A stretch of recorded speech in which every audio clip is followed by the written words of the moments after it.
안녕하세요. 네, 한 주간도 편히 잘 지내셨나요? 네, 그럼 잠시 기도하고 시작하도록 하겠습니다. 하나님, 우리에게 하나님의 말씀을 함께 나누는 복된 시간 주어서 감사합니다. 무엇보다 이 말씀에 함께 나누는 모든 이들이 그리스도를 믿고 구원받은 사람으로 살게 하심을 감사합니다. 비록 현재 삶에서 때로는 어려움도 있고 힘든 일도 있겠지만은 그러나 믿음으로 잘 극복하게 하시고 또 때로는 질병과 또 아픔 때문에 고난당하기도 하지만은 넉넉히 이기게 하시고 그리스도를 바라보며 믿음으로 승리하는 우리 모두가 되게 해 주옵소서. 예수님 이름으로 기도합니다. 아멘. 요즘 제가 이 팔 어깨 치료, 어깨 수술 이후에 이제는 거의 다 회복되었지만은 재활 치료 받고 있습니다. 일주일에 한 번씩 받는 재활 치료가 아주 극심하게 이루 말할 데 없습니다. 조금 좋아졌다 하니까 물리치료사가 아주 힘들게 저를 치료하는데 이런 과정을 통해서 이제 회복이 되는 거지요. 물어봤습니다. 왜 이렇게 힘들게 하느냐 했더니 여기 어깨를 수술한 다음에 이 근육들을 원래 상태로 회복시켜 주기 위해서 이런 고통을 준답니다. 고통을 받아야 원래 상태로 빨리 회복이 되기 때문에 저에게 이런 극심한 고통을 주고 있다. 이해해달라. 충분히 이해합니다. 그런데 제가 이런 재활치료 받을 때마다 참 큰 은혜를 체험하기는 합니다. 고통은 우리의 삶을 더 주님께 가까이 가게 하는 하나의 또 힘이 되지 않을까 하는 생각도 갖습니다. 어려움 가운데 있는 분들 믿음으로 잘 이겨가시고 또 병마와 싸우는 분들 지지 말고 끝까지 힘을 내시기를 바랍니다. 함께 나눕니다. 베드로전서 해설 4번 수신자 및 기록 목적 페이지 109쪽입니다. 109쪽부터 시작하도록 하겠습니다.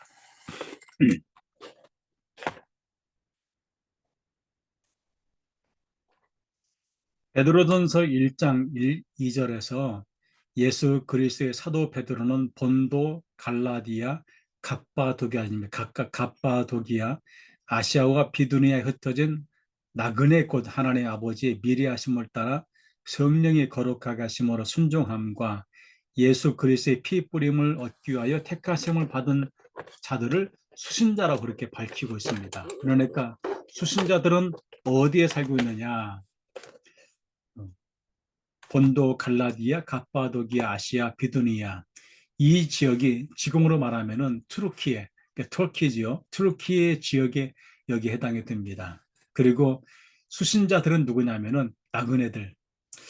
베드로는 이방인 기독교인들, 이 소아시아에 흩어져 있는 기독교인들을 나그네라고 그렇게 표현하고 있습니다. 그런데 이들이 그냥 나그네가 아니고 하나님께 택함 받은 나그네이다. 나그네는 말의 의미는 무엇일까요? 언제든지 떠날 준비가 되어 있습니다. 그런데 목적지가 있나요? 그 목적지는 나그네가 도달해야 될 최종 종착점이 되겠지요. 그것은 곧 하나님 나라 아니겠습니까? 바로 그것을 베드로가 지금 강조하고 있다 해도 과언이 아닙니다. 베드로 전서를 보내는 목적과 관련된 구절, 거기 3번에 크게 네 가지의 구절을 말해주는데 이 네 구절이 베드로 전서를 소아시아에 흩어져 있는 나그네든 그 이방인 기독교인들에게 보내는 목적이다.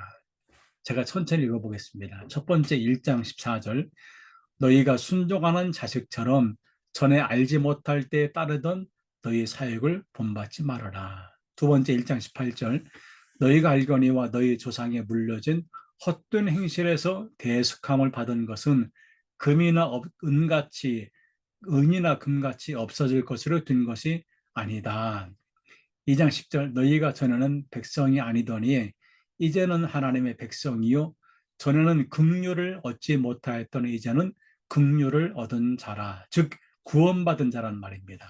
4장 3절 너희가 음란과 정욕과 술 취함과 방탕과 향락과 무법한 우상 숭배를 하여 이방인의 뜻을 따라 행한 것은 지나간 때로 족하다. 그러니까 이런 것들 때문에 너희를 격려하기 위해서 이 말씀을 쓴다라는 것을 우리에게 알려주고 있습니다. 네 번째, 그래서 이 말씀은 이방인 기독교인들, 이들이 이전은 하나님 백성도 아니고 긍휼을 얻지 못한 자였는데 현재는 하나님 백성이 된 자이고 긍휼을 얻은 사람들입니다. 그래서 이들은 정체성이 변화되었습니다. 어떤 정체성이냐? 이방인에서 하나님의 자녀로. 그래서 이제는 그들이 나그네 삶을 살고 있다. 여기 제가 이 그림은 고난과 박해 가운데서도 믿음을 지키며 살아가는 성도들의 모습, 초대교회 성도들의 모습이 있는 사진입니다. 이게 뭐 그려진 그림이지만은 상상으로 그려진 그림이지만은 참 큰 의미가 있는 그림 같습니다. 그래서 기록의 목적 첫 번째, 박해 상황이지만은 그러나 영적으로 믿음 안에서 견뎌가도록, 그리고 세상과 가족을 구하기 위한 세상과 가족에 대한 위협에서도 돌아가지 않도록 하기 위해서 이 말씀을 기록했다. 이것이 첫 번째 목적. 두 번째는 나그네의 정체성. 이 땅에서 우리는 임시의 거주자이다. 그래서 이방인의 삶으로서 세상과 구별된 존재이고 우리는 하나님 나라 시민권을 가진 영광스러운 자리에 있다. 이것을 좀 우리가 분명히 알자 하는 이 말씀을, 이 진리를 강화시켜 주기 위해서 이 말씀을 쓰고 있습니다. 마지막, 그래서 베드로는 박해 기간의 성결과 헌신의 메시지가 필요하다는 확신을 갖고 자신의 생명과 가족을 구하기 위해 다시 세상으로 돌아가려는 유혹을 강력하게 받던 시기였기 때문에 이들에게 격려를 주기 위해서, 그래서 믿음의 기초 그리스도 안에 견고히 서고 어려움 속에서도 헌신하며 세상과 구별된 성결된 삶을 살아라, 이 말씀을 좀 격려해 주기 위해서, 전해 주기 위해서 이 말씀을 기록했다는 것이 바로 이 베드로 전서의 목적이라고 할 수가 있습니다. 자, 그러면 9과 베드로전서 본문 읽기로 들어가도록 하겠습니다. 페이지 111쪽입니다.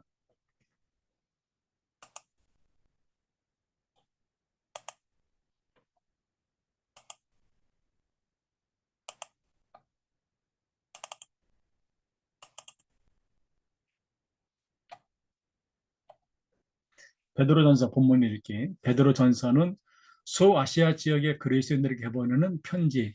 소아시아 구체적으로 투르키에 지역을 말씀드렸지요. 그리고 그리스도인은 이방인 기독교인, 즉 나그네 같은 삶을 사는 사람들, 이들에게 박해 속에서도 소망 가지고 살아가는 방법을 교육하고 격려하기 위해서 이 베드로 전서를 썼다고 말씀드렸습니다. 그러면은 인사에서 첫 번째, 베드로가 베드로 전서의 수신자로 지목하는 본도, 갈라디아, 갑바도기아, 아시아와 비두니아에 흩어진 나그네가 사는 지명은 지금의 어느 곳을 말합니까? 지금의 소아시아에 있는 곳이며 현재 투르키의 타우루스 산맥 북쪽에 해당되는 로마 지역에 해당된다. 수신자의 상황입니다. 1장 1절에서 흩어진 나그네, 1장 2절에서 택하심을 받은 자들에게 편지하노니라는 말로 수신자를 표현했는데 1장 1절 2절로 미루어 수신자들이 지금 어떤 상황이 있다고 유추할 수가 있습니까? 예, 간단하죠. 박해의 상황이 있다고 말할 수가 있습니다. 여기에서 흩어진 나그네 또는 택하심 받은 자, 이게 흩어진 나그네가 파레피데모스가 흩어진 나그네인데 이것은 낯선 곳에서 체류하는 나그네, 세상 사람들과의 관계성, 세상에서 불이익을 당하는 그룹, 즉 세상 사람들과의 관계성에서 불이익을 당하는 그리스도인들이 이들을 파레피데모스라고 그렇게 표현하고, 또 하나 택함 받은 자, 이 에클레크토스라는 이 단어는 하나님께 택함 받은 자이고 사람과의 관계 아니고 하나님과의 관계성을 가진 사람들을 말할 때 이 단어를 쓰고 있습니다. 그래서 하나님 앞에 특권을 가진 그룹, 구약에서는 히브리 백성의 칭호였고 신약에서는 그리스인 칭호로 이 에클레토스를 사용하고 있습니다. 그래서 에클레토스는 택하심을 받은 자, 선택된 자이고 특권을 갖고 있고 하나님을 즐겨 찾는 사람들이고 그리스도의 정체성을 말하고 있습니다. 그래서 구약과 신약을 보면은 에클레크토스는 구약에서는 히브리 백성, 신약에서는 그리스도인의 집합적인 칭호로 이 단어를 여러 차례 사용하고 있다. 신자들은 지금 박해받고 있는 상황입니다.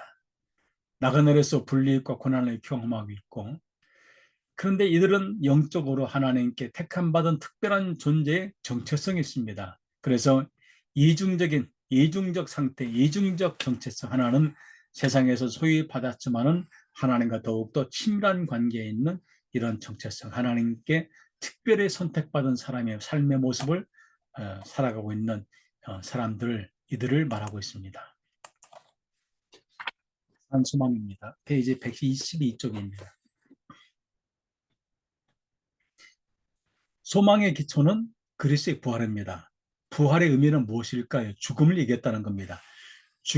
그리스도가 죽음을 맞게 된 것은 주님을 모함하고 신성모독이라고 매도했던 히브리인들, 또 로마 정부의 공권력에 의해서 죽임당했는데, 만일에 이거 끝난다면 우리는 더 이상 소망이 없습니다. 그런데 그 주님은 이런 모든 공권력이나 이런 모든 당시의 기득권자들에 의해서 당했던 그 모든 것들을 다 이기고 부활하셨기 때문에 우리의 소망이 된다. 그리고 그분 우리에게 새로운 영적인 생명을 주었습니다. 왜? 우리는 거듭났기 때문에. 우리는 영원한 생명을 부여받아서 그리스도의 부활에 참여하는 복된 생명의 삶을 살 수가 있다. 이게 산소망이다. 베드로가 우리에게 말하시는 산소망의 기본 바탕은 이런 교도를 갖고 있습니다. 자, 그러면 첫 번째, 우리에게 산소망을 주신 하나님을 찬양하는 이유가 무엇 때문일까요? 예수 그리스도를 부활하게 하심으로 우리를 거듭나게 했기 때문에 그렇습니다. 그러니까 주님이 부활하셨기 때문에 우리에게도 부활의 가능성을 열어주신 거지요. 또 그리스도인들은 거듭남을 통해 그리스도께서 죽은 자 가운데 부활하여서 소유하신 생명 같은 영원한 생명에 참여하게 되었다. 그래서 우리도 주님이 부활하시면 영원한 생명의 길로 우리를 인도해 주신 겁니다. 왜? 그분이 영원한 생명이 있기 때문에 그렇습니다. 누구에게? 부활한 그리스도를 믿는 그 당시에 아시아에 흩어져 있는 나그네 같은 삶을 사는 이방인 기독교인들 뿐만 아니고 오늘 우리에게도 그렇다는 것입니다.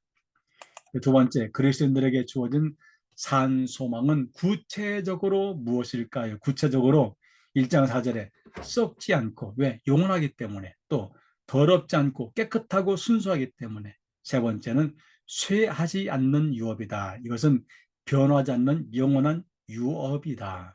제가 유업에다가 각주를 달아놨습니다.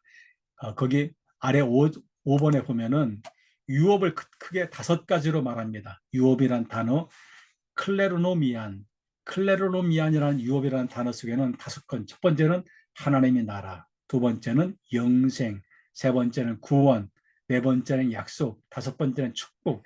이 5가지의 의미가 유업이라는 단어에 함축되어 있다. 즉 우리는 하나님 나라를 부여받았고 영생도 받았고 구원받았고 약속도 이미 받았고 하나님의 축복을 풍성히 누리고 있다. 나는 그러지 못하는데요. 라는 것은 우리가 느끼지 못하고 있을 뿐이지 우리는 이미 이런 것들을 다 소유한 하나님의 특별한 선택받은 백성이다. 그래서 우리에게는 뭐가 있다? 소망이 있다. 비록 이 땅에 살면서 당시 아시아에 흩어져 있는 초대교회 성도들 같이 고난과 핍박이 있는 삶을 살지라도 우리는 이런 5가지의 유업을 이미 부여받은 사람들이다. 이 유업이 우리 안에 살아있다는 것입니다. 세 번째, 우리가 여러 가지 시험을 만나게 되어 잠시 근심하게 되었음에도 불구하고 기뻐할 수 있는 이유는 무엇 때문이라고 했습니까? 그것은 믿음을 가진 우리가 구원받도록 하나님의 능력으로 우리를 보호해 주기 때문에 그렇습니다. 즉 하나님의 능력이 우리와 함께 합니다. 그래서 우리가 이것을 소유하는 것은 믿음의 구원의 확신이 있고 이 구원의 확신 때문에 우리는 마지막 날을 향해서 우리는 달려갈 수 있는 힘이 있다. 어, 왜 이렇게 시험이 많은지 모르겠습니다.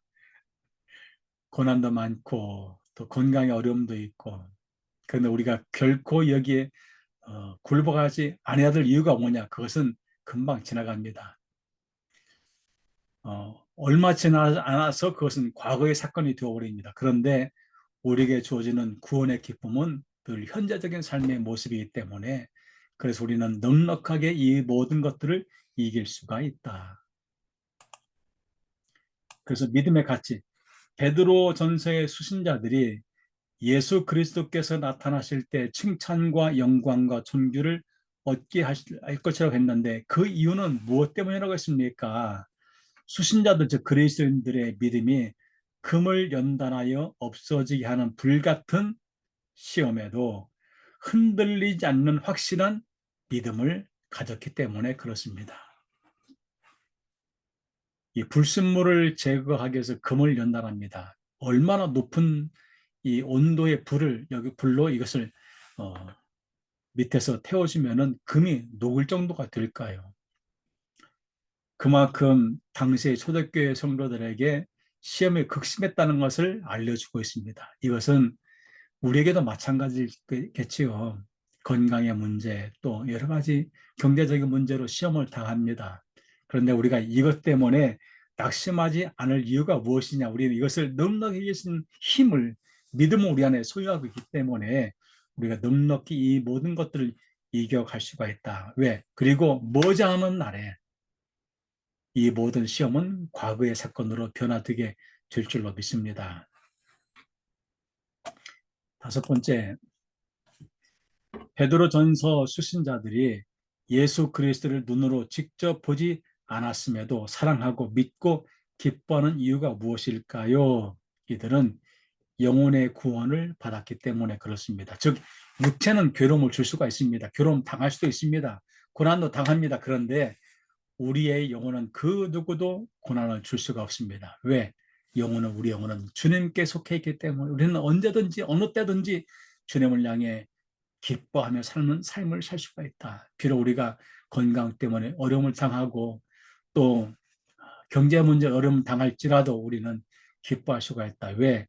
우리의 영혼은 그 누구도 고난을 줄 수가 없기 때문에 그렇습니다. 그래서 우리에게 말할 수 없는 기쁨이 있는데 그것은 우리에게 보지 못해도 볼 수 있는 영의 눈, 영을 갖고 있기 때문에 그렇습니다.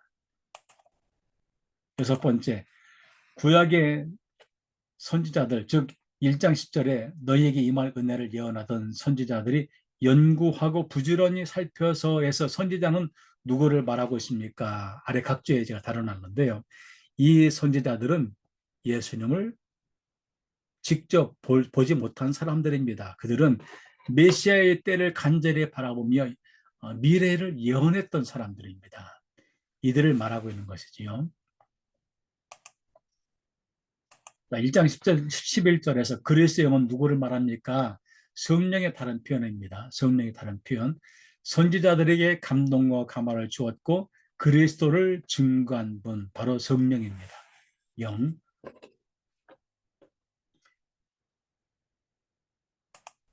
아래 7번의 각주를 한번 볼까요? 113쪽입니다. 그리스도의 영은 신약 성경에서 하나님의 영, 주의 영, 성령과 상호 교환하여 사용되고 있으며 이유는 그리스도를 증거하는 것이 성령의 사역이기 때문이다.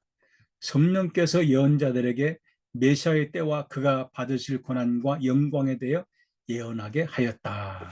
그렇게 제가 학주에 다뤄놨습니다. 8번, 베드로는 1장 10절부터 12절을 통해 복음의 전달 과정을 3단계로 설명하고 있다. 그 3단계를 찾아보시오. 1단계 구약의 예언자들. 그들은 먼 미래에 오실 메시아를 바라보며 예언했던 사람들입니다. 이들을 통해 말씀이 선포됐지요. 두 번째 2단계 복음의 전파자, 즉 예수 그리스도를 체험했거나 예수 그리스도의 말씀을 받은 사람들, 또 그 복음서를 읽은 사람들, 이들이 복음의 선포자 되었습니다. 세 번째 단계는 천사, 즉 하나님의 메신저라는 것이지요. 아래 8번에 제가 각주를 다루는데 이게 천사를 안겔로스라고 하면 안겔로스가 무엇일까요? 기본적인 의미는 메신저인데 역할은 하나님의 소식이나 명령의 전달자입니다. 이들의 활동은 예수님의 지상 명령을 지상 생활을 지켜봤습니다. 즉 예수님이 세례를 받으실 때 이때 성령께서 임하게 된 것이죠. 성령께서 위해서 또 미래 역할은 구속의 완성 시 찬양할 사람들 안겔로스입니다. 안겔로스 이 안겔로스가 메신저로서 역할하고 있습니다. 천사는 하나님의 계획의 전달자이고 예수님의 지상 생활을 지켜봤고 구속의 완성 시 찬양으로 기뻐할 존재들이라고 할 수가 있습니다. 그래서 이 산소망의 핵심 메시지는 뭘까? 지금 현재 고난의 삶을 살고 있을지라도 우리가 믿음으로 굳건하게 서 있으면은 영원한 소망을 우리 가운데 유업으로 가질 수가 있고 우리는 영원한 영광의 사람으로 살아갈 수가 있다는 것을 알려주고 있습니다. 세 번째, 모든 행실에 거룩한 자가 되라. 113쪽입니다. 베드로는 그리스도인들이 주님 다시 오시는 날에 받을 은혜를 바라며 어떻게 살기를 당부하고 있습니까? 첫 번째는 마음의 허리를 동이고 근신하라. 밑에 각조 볼까요? 너희 마음의 허리를 동이고에서 동이고의 헬라어 아나조사메노이는 급한 일을 당할 때 취하는 태도로 정신적이든 육체적이든 게으른 삶을 반성하고 목표로 매진하는 자세를 가리킨다. 예수께서도 이 단어를 사용하여 종이 취해야 될 바른 자세를 말씀하셨는데 베드로도 이 단어를 사용한 것은 그리스도인들이 온전한 구원의 성취를 소망하는 가운데 긴장된 자세로 인내하며 주님을 기다리도록 권면하기 위함이다. 두 번째는 과거의 사욕을 어떻게 해라? 버려라. 그리고 모든 행실에 거룩한 자가 되기를 당부하고 있습니다. 두 번째, 베드로가 우리를 향해서 거룩하게 살아야 되는 이유를 말합니다. 그 이유는 무엇 때문일까요? 그 이유는 우리를 부르신 하나님이 거룩하기 때문에 그렇습니다. 그러니까 우리를 부르신 하나님이 거룩하니까 우리도 거룩하게 살아야 된다. 거룩하는 말은 무엇일까요? 비록 이 땅에 소아시아에 살고 있던 나그네 든 삶을 사는 이방인 기독교인들과 그들의 삶이 구별된 삶을 살았듯이 우리도 구별된 삶, 세상과 이거는 레위기에서 아주 반복적으로 우리가 거룩하기를 당부합니다. 왜? 하나님의 거룩하기 때문에 우리도 거룩해야 한다는 것입니다.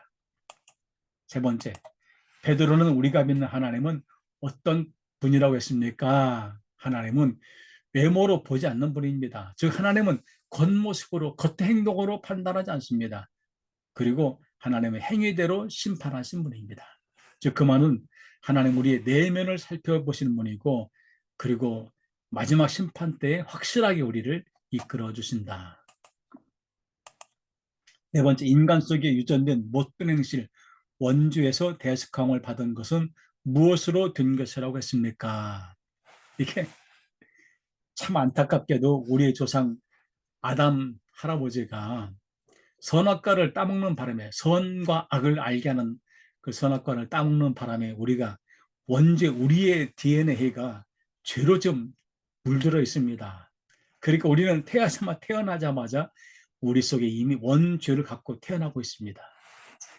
가만히 보면 이게 맞는 말 같아요. 우리 자연인은 이런 죄된 인간입니다. 그런데 예수 그리스도가 우리를 위해 십자가에 죽으심으로 그 피를 통해서 우리는 속죄함을 받게 되었습니다. 그래서 피 흘림이 없이는 죄 사함도 없다. 그 말에 제대로 이루어진 것이죠. 그 보배로운 피 때문에 우리는 죄 사함을 받는 능력을 부여받게 되었다는 것입니다. 다섯 번째, 베드로는 예수님을 어떤 분으로 묘사했습니까? 베드로는 크게 예수님을 5가지 모습으로 묘사했습니다. 첫 번째는 흠없고 점 없는 어린 양. 구약의 제사에 속죄 제사를 드릴 때에 뭘 드렸습니까? 바로 흠없고 점 없는 어린 양을 제물로 드렸듯이 주님은 우리의 속죄를 위해서 어린 양이 되었다는 것이지요. 이 어린 양은 창세 전부터 미리 알려주신 분이다. 그리고 우리를 위해 나타나신 분이시고, 즉 역사 속에서 성육신하신 분이다. 이분은 추상적인 신화의 인물이 아니고 역사적으로 우리에게 오신 분이다. 그리고 죽은 자 가운데서 부활하신 분, 죽음을 이기신 분이시란 거지요. 그리고 하나님을 믿도록 우리를 인도하시는 분, 누구를 통해? 그리스도를 통해서 하나님을 믿도록 하신 분이다. 그래서 주님이 내가 곧 길이요 진리요 생명이다라는 말씀의 의미는 무엇일까요? 우리가 주님을 통해서 하나님을 믿게 된다는 겁니다. 여섯 번째, 베드로는 그리스도인들의 영혼을 깨끗하게 하여 거짓이 없이 형제를 사랑하게 한 원동력이 무엇이라고 했습니까? 도대체 무슨 힘으로 형제를 사랑하게 할 수가 있을까요? 그것은 우리가 진리, 즉 예수 그리스도에게 순종했기 때문에 그렇습니다.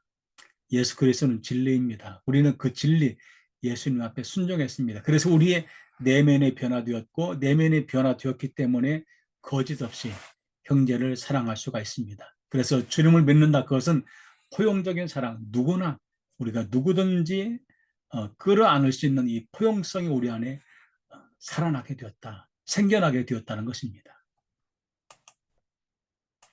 일곱 번째, 우리 그리스도인들에게 하나님의 말씀은 어떤 가치가 있습니까?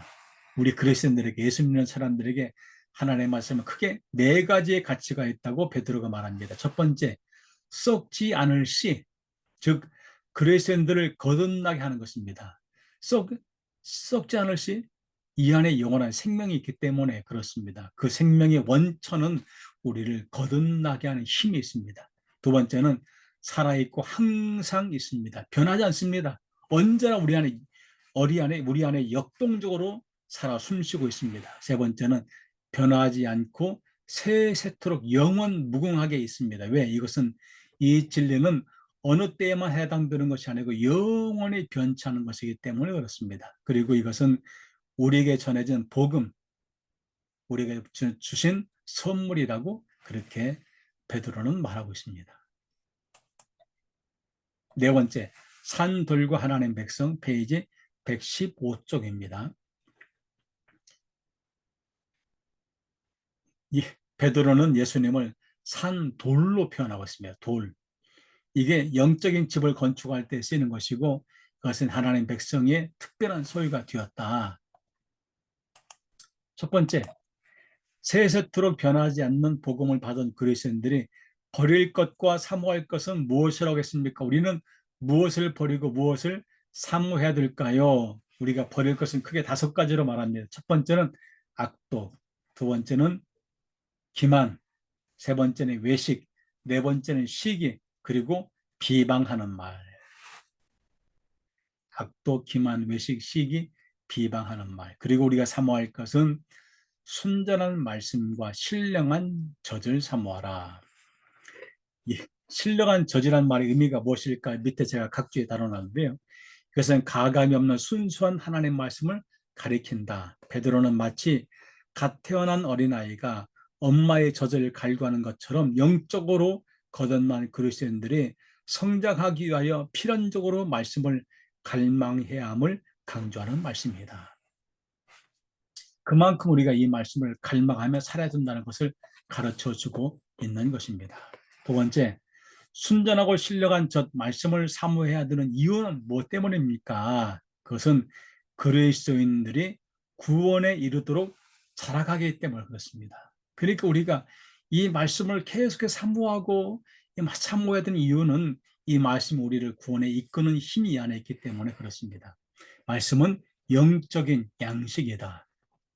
우리 하루 세 끼 밥 먹지 않습니까? 말씀도 우리 영의 양식입니다. 그런데 이 성경을 가만히 읽어보면은 우리가 성경 말씀에 주어지는 이 말씀들은 크게 두 가지 목적을 갖고, 하나는 예배, 진정한 예배자로 살기 위해서, 두 번째는 진정한 그리스도인 성도로 살도록 하기 위해서 이 말씀들이 우리에게 주어져 있는데, 그 말씀들은 이렇게 해라, 이렇게 하지 말라, 두 가지를 분명하게 가르쳐 줍니다. 그것은 무엇을 위해? 진정한 예배자로 살도록 하기 위해, 두 번째는 진정한 성도로 살기 위해서.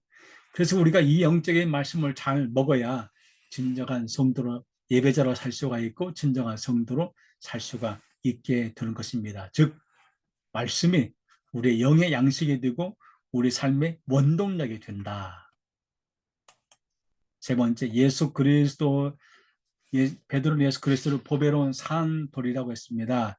이렇게 표현한 이유는 무엇 때문입니까? 그것은 예수 그리스도는 거룩하고 영원한 집을 세우는 기초석이 되기 때문에 그렇습니다.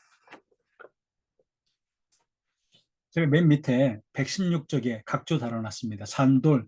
산돌은 실제로 유대인들 사이에 메시아를 상징하는 것으로 알려졌으며 신약 성경에서 예수 그리스도는 모퉁이의 머릿돌, 신령한 반석, 손대지 아니한 돌로 비유되었다.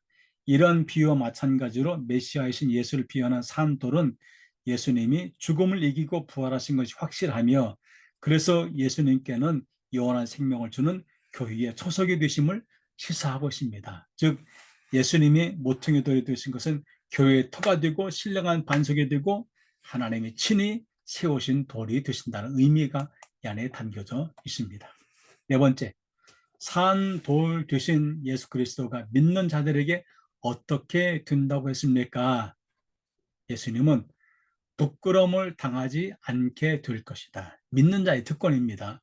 확실한 구원이 있으니 그런 거지요. 두 번째는 영원한 가치, 보배가 될 것이다. 결혼할 때에 반지 주죠, 반지. 여담만 하겠습니다. 제가 제 아내와 결혼할 때에 어, 상당히 큰 어려움이 있는 상태에서 결혼하게 됐습니다. 그 말은 경제적으로 어려움이 있었다는 것이지요. 그런데 명색이 결혼하는데 결혼 반지는 있어야 될 것이 아닙니까? 그래서 그것을 어떻게 하지 하다가 제가 어디를 찾아가냐면은 세운상가 뒷골목에 가짜 반지 사는 곳을 찾아갔습니다. 그래서 가짜 반지를 하나 사서 제 아내에게 그 당시에 결혼하기 전에 제 아내의 손에 끼워주면서 내가 당신하고 결혼할 터인데 지금은 내가 이 반지밖에 줄 수 없지만은 언젠가는 진짜 반지를 내가 한번 끼워주겠습니다 하고 약속했는데 나중에 제가 약속 지켰습니다.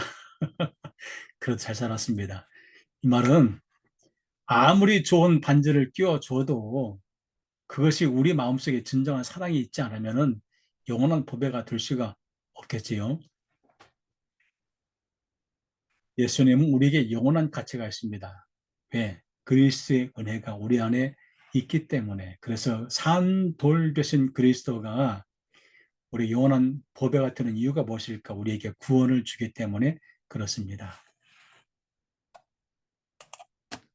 다섯 번째, 산돌 되신 예수 그리스도를 믿지 않는 이들에게는 무엇이 된다고 했습니까?